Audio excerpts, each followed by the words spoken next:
Го искористив своето гласачко право и гласав за избор на председател. Гласачкото право, гласањето е еден демократски чин кој што истовремено е и честно и одговорно, затоа што сите заедно одлучуваме во која насока ќе се движи нашата држава. Мирната, позитивната демократска атмосфера која што беше обележена целата изборна кампања, гледам дека продолжува и денес на сите избирачки места ширум нашата држава. Граѓаните своето избирачко право го користат слободно на еден достоинствен и демократски начин.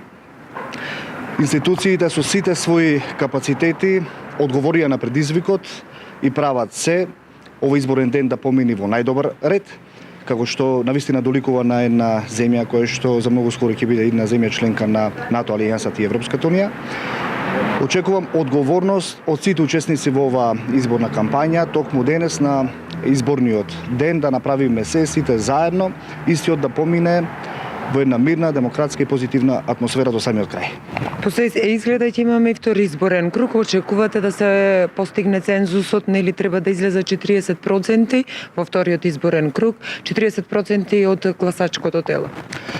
Јас првенствено верувам дека сите политички чинители ќе ја преземат својата одговорност и нема да го искористат и она демократско право на бојкот кој што во ова време представува антидржавнички чини, ќе излезат да гласаат на избирачките места на 5 мај, но независно од тоа како ќе се однесуваат сите политички чинители, ние заедно со граѓаните, со државата, ќе направиме се изборниот ден и на 5 мај да помине и мирно и демократски со постигнат цензус и нормално заедно да го заокружиме тој процес на демократски избори како што доликува на една држава и една земја членка на НАТО и ЕВ.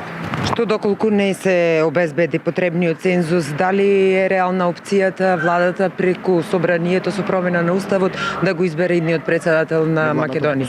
Собранието мислите?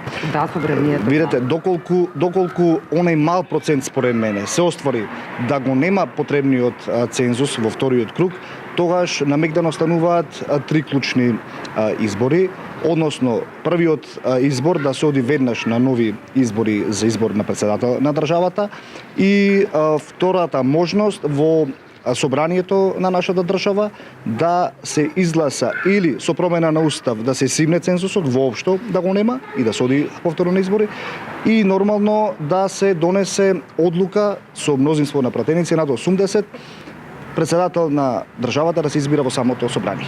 Но што ќе биде, ќе видиме до самиот крај, до 5 мај.